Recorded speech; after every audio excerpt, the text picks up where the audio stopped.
Video the car itself before it rolls away.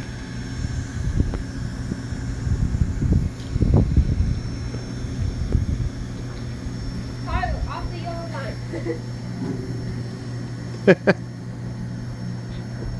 Also, I don't know if this sounds crazy, if this would be a good idea, but like, would it be a good idea for the conductor to stay in car?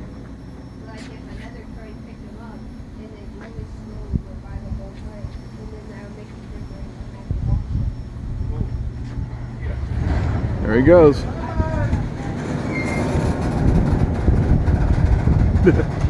forgot the extra. That was quick. Surprisingly quick.